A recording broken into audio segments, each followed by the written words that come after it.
Ito yung sira sa washing machine, ang piyesa ng washing machine.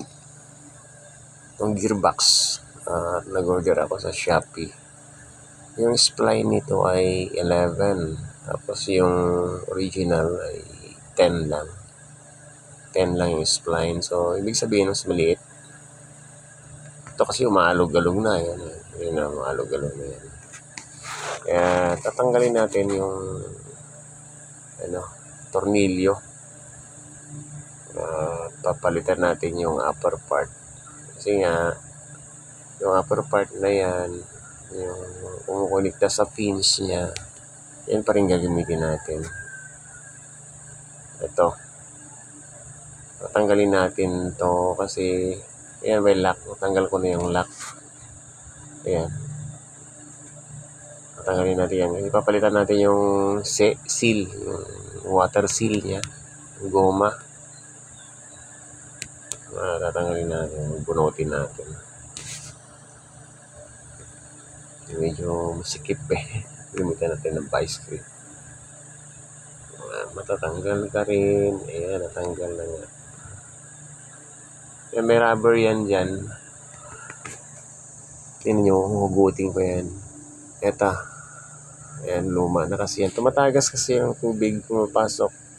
Yung tubig dyan, lumalabas pag may lamang tubig yung washing machine natin. So, dyan dumadaan yung tubig. Kaya, yung rubber seal na yan, palitan na natin. So, medyo linisin mo natin ng konti yung shafting. Ito naman yung bago, yung binili ko sa Shopee. At ang kukunin lang dito ay ang kanyang bagong rubber seal. Kasi yung shafting na yan, yung spline, malaki. Hindi pumapasok dun sa pins niya, pinaka-ilisi niya.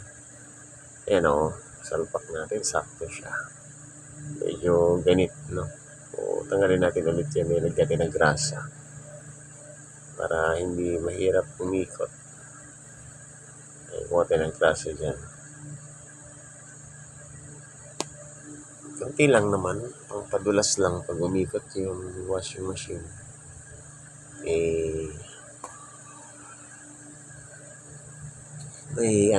May pampadulas. So, ibalik na natin dun sa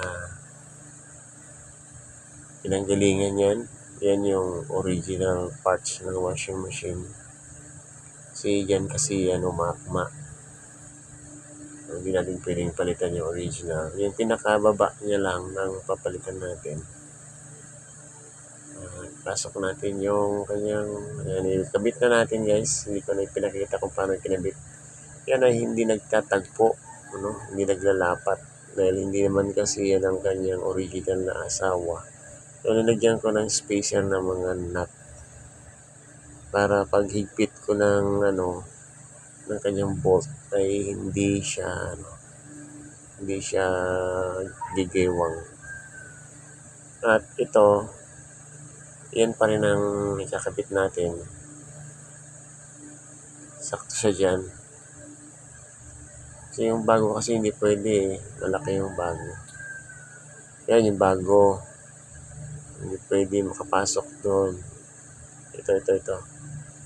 Hindi makakapasok sa butas. Malaki ito. Ito pa rin ang gagamitin natin yung original na luma. At okay naman siya. Na-testing ko na to pero pinakita ko lang sa inyo. Ito yung bago na binili sa Shopee. Hindi kasi pwede. Kailangan palitan yan. Bali yung rubber lang kinuha ko yan. Kita nyo yan. Hindi ko kasi alam kung anong sukat kaya hindi ako naka-order na eksakto dyan. So, ginawan ko lang ng paraan. Siguro baka pag mag-order na lang ako ulit ng panibago. Mura lang naman kasi yan more than 300. Lang yan na binili ko ng spacer, nilalagay lang dyan para hindi naman kasi makakapasok ang tubig dyan Anyway, for the meantime na wala pang magandang eksaktong mabili, ayan muna gagamitin ko. Pero okay naman. Matibay naman siya, mahigpit, walang clearance. So, ikakabit na natin. Ganda naman ang ikot. Kakabit ko na yan, guys. Okay. Nakabit na natin. Nakabit na natin. Nakabit na natin. Hindi ko na ipakita kung paano kinabit kasi wala nang hawak ng cellphone. Hindi ko na ipakita na ikinabit. Pero yan, Okay, yung mga spacer, nakita nyo yun. Yung spacer na ilagay natin. Nakabit na natin. Tornilyo na natin.